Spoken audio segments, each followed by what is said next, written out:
welcome to Number 9 Farms. Today is August 22nd of 2023, and guess what? It's day number 22 of the Every Bit Counts Challenge, and I've been a failure. Well, here it is. I missed a week because of the state fair. I had to be at the state fair every day, really early. But anyways, I'm back, and I am so glad to be back. I thought last year I made pickles and stuff during the whole state fair. Like, I left early. This time I didn't really have that option to do that. So because I also went to the farmers market on Wednesday and Saturday while the state fair was going. So basically it was do what you could as fast as you could and get right back. So there wasn't much time for preserving. But Monday morning, Bruce and I picked 2 boxes of the jalapenos off of our jalapeno plants, and as you can see, and there's still some more over there in the little boxes. Like, I would pick a couple here and there, and we had some for our dinner. But so far we're using this to cut. I had suggested that we use the food processor, but Bruce thought that this would work better, and it's worked out really well. Make sure you always wear gloves, of course. And we're going to freeze dry this for today. So of course it's going to take a few days before the video will be done, because we have never freeze dried jalapenos unless they gotten on the tray by accident when we had so many peppers, that because there's been times that we've had so many peppers, it's mind-blowing. But this is... You mean like right now? Yeah. No, I think we've had a lot more in the past. This is a good crop of jalapenos, and we're also, once we get these freeze dried, we're gonna put some up for our stuffed jalapenos, and but I like to put this like in the fajitas, tacos, soups, my green chilies, different little items that we like to cook. And your candied jalapenos that won the blue ribbon. Yeah, where? So, I did the cowboy Candy. And anyways, I've entered that in the UP State Fair, and it won first place. And I did those last year, and I don't really feel like we need them because we did a lot. But if it goes to it, and we might make some of those too. All right.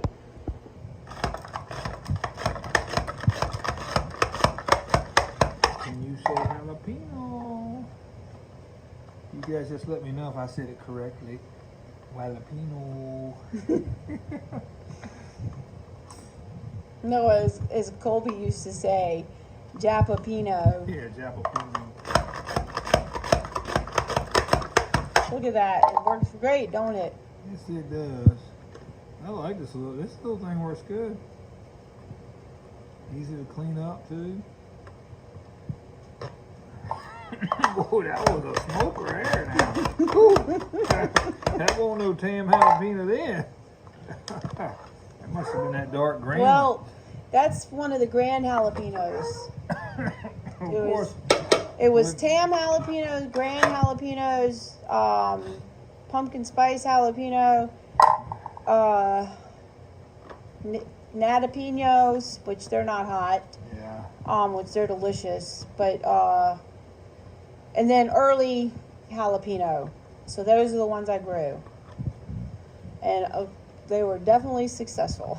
Yes, they were. And we will get a whole nother harvest off of those things too. Yes, and I started my plants January 22nd because I knew I learned last year that in order for me to get a good crop, I needed to have, or more like a second crop, I needed to plant them early so that they would be successful, since we're in a zone 4B, which is a cold climate. You know, pretty, I mean, it's decent, you know what I mean? But decently cold. Yeah, I mean, like every day, like sometimes right now it's like 61 degrees outside or something. It's So a different cold because I definitely sometimes it'd be 60 and I'll be wearing a sweatshirt. It's definitely different. yeah, and then other times it's you know it's 70, 80 degrees, but I still don't sweat. Nope. Still don't sweat here. I don't know what in the world. But I'm gonna go ahead and get the trays now. Left to sweat. North Carolina. When that dark green ones are hot. Yeah, I think they're the grand jalapenos. Oh, they're grand. Woo! That one takes your breath. Woo! Alright guys, so we got all fried trays all ready to go. We're going to go ahead and freeze these. We're going to put the trays on, take them out to the deep freezer and let them freeze. Then tomorrow morning we'll put them in the freeze dryer. Alright guys, so I've got the trays all loaded in. They're pre-frozen. The freeze dryer is down to 29 degrees. I'm going to go ahead and start it, and it's 11 o'clock at night right now. We just got home from the farmer's market, and the drain valve is... I closed it. Okay. Alright, it's freezing. Well, I will see you when it's done. Alright, so it's August 23rd, and today I'm going to be doing basil pesto. A guy at the farmer's market I got this from because I went over there to buy a bag because my basil is not, it's something like is ate the tops of it. It's really rough. I've never had that ever, but I got a few leaves to, you know, to dehydrate to make some powder and stuff with, and but I still got a lot downstairs too that I've gotten. Yeah, so I'm okay. But the thing is, I went over there to buy some so I could make some basil pesto, since now we're on the pesto kick. And there, he says, just wait till the end of the market. I'll probably have some left over. Well, what does he do? He comes over there with 5 bags of basil, and I was like, oh my gosh. I think he likes seeing how much work he can give you. Yeah, but that's okay. So I'm gonna go ahead now and get these cleaned and make some pesto, and that will be day 23, and I'll show you what I do. Smart this time and use the to grate all the Parmesan cheese, and I use the same Parmesan cheese that I always use, which is that one. Alright, so I added a half a cup of pine nuts and about 6 cloves of garlic, so that because we like garlic, and I did add an extra half a cup of the cheese. So I may have to add a little extra olive oil. Uh-oh, somebody wants out. I came out here to be out here with the apple crew so that we're gonna make some cider. I brought the basil out to work on it and sit here in the swing with the entertainment. So we, of course, loaded with apples.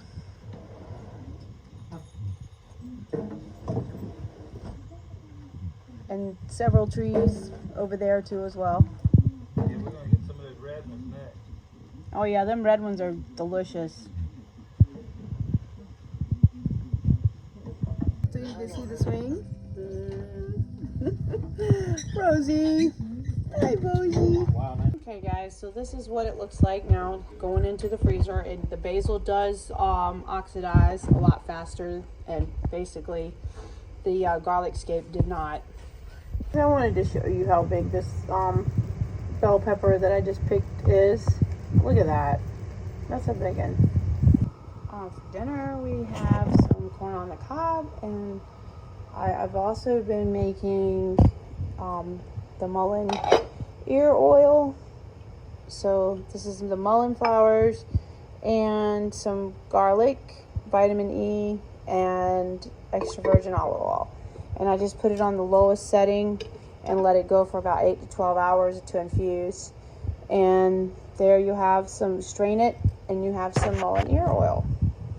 I have the Fearless group out here still working on that 5 gallons. You see, is this where we have it? Yeah. Oh, there it is. Yeah. So we have a apple mess going on. And Bruce is over here still working on getting more out of the trees. But we all came out and picked, and Colby's cooking dinner now, and I came out to help as well. And I shucked all the corn for the dinner. I'm gonna retire from my apple picking career. Why are you gonna retire? It's taking more than you expected. I tell you, it's taking a lot of apples. Yeah. You wouldn't want to buy your apples to do this with. That would not be. Oh, I see you got smart and caught the drips. Yes. I see that. All right, Cooper, here's the rest of them. Get shredding there, big boy. You shred, man. Boopy, Yeah. come on. The man that drinks the most juice in the house. I don't drink the most. Can shred the most apples, right? Yeah, that's The right. strongest. The strongest. I am the strongest. Yes, you are the strongest. Absolutely. Now shred. We made the elk burgers, and look at that with some of the fresh bacon, and that corn is getting done. All right, guys. So I got the hard cider in here in the pan, waiting to come to a slight boil, and once it comes to the boil, I add a little bit of the sugar, raisins, and then I'll let it come back down to temperature and add the yeast in. Alright guys, so this is the recipe that I use. Somebody had asked me about the cherry wine, the cherry pit wine. Basically, me and Bruce had all this wine making and beer making equipment, and of course some of that nutrient and all that stuff, it's no good anymore. So we didn't have all that available to us right now, so without ordering it or go, and we've been doing this same recipe basically the whole time. So I don't have my glasses on, but let's see, I can't see where it comes from, but anyways, here's what it looks like. And so what we're going to do is we're going to go ahead and let it run through. It's at 106 right now, so I went ahead and dropped the yeast in. And so this is a 5-gallon part right to there. It's actually a 10-gallon pot. So we're going to go ahead now, and this thing, it just doesn't want to focus. Yeah, it's doing that again. So here we go.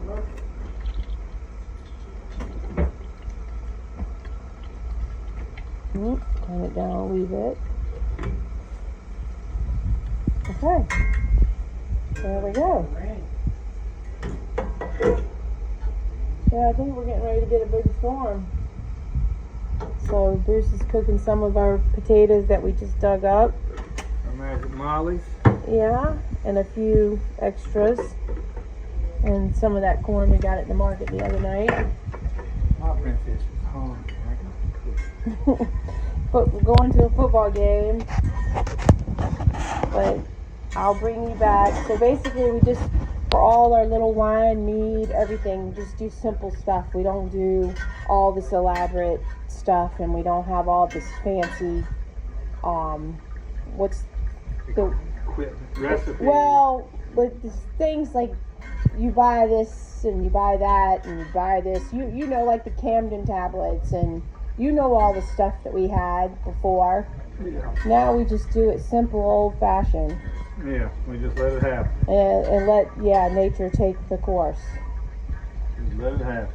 But there's lots of ways to do it, but this is how we've been doing it, and we just kind of justify. We don't use, like for the apple cider, we don't use the lemons and the oranges and stuff, and we don't have golden raisins, so we just use regular raisins. So but I do use the cornmeal for the nutrient because we don't have that either. It was splashing, so I went ahead and. And then we're going to go ahead and put the airlock on it, and we will count up. I think it's like 3 weeks or a month, and so. Yeah.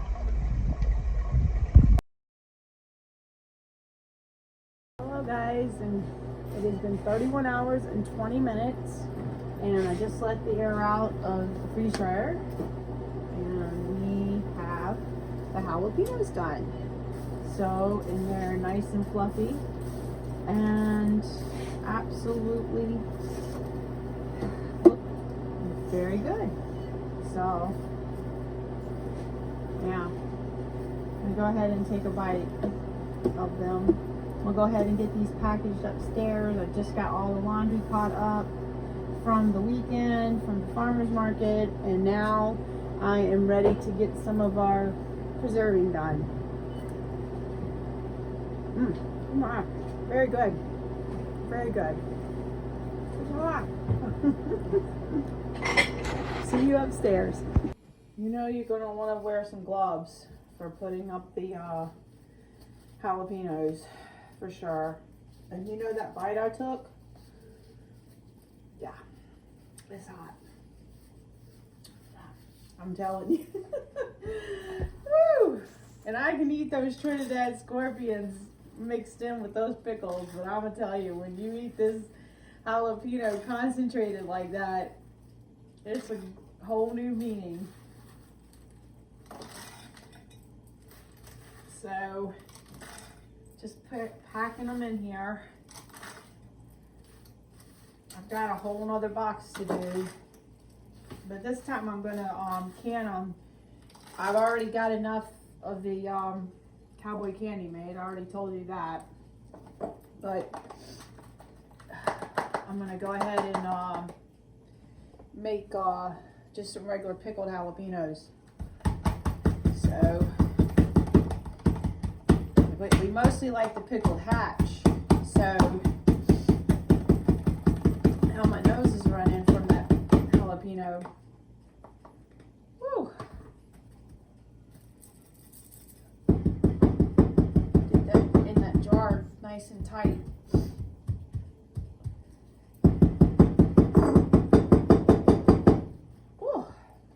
Alright, I'm gonna go ahead and package the rest of them.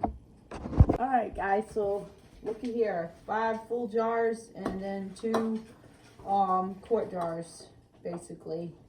These are just reusables.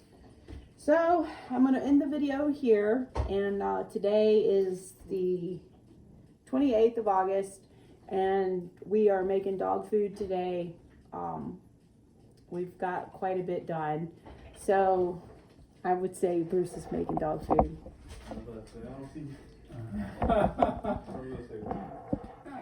Okay, guys. Somehow I know. I'm still involved.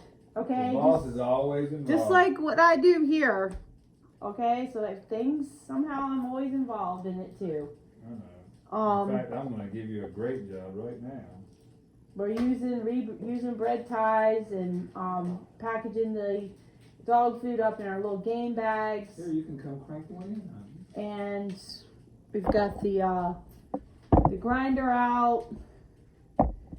And, Go ahead, Bruce. oh, I was going to let you grind stuff for me. No, I've just finished up this. And what I do is I take and put this in the some water, and a lot of times I just give them a little bit of rice, and we give them other little things. I've got salmon that I give them. And this had mackerel in it, some other little fish.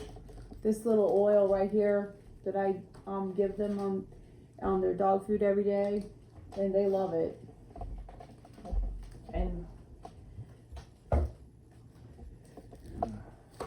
But that's quite a bit. So I'm going to end the video here. So thanks guys for watching.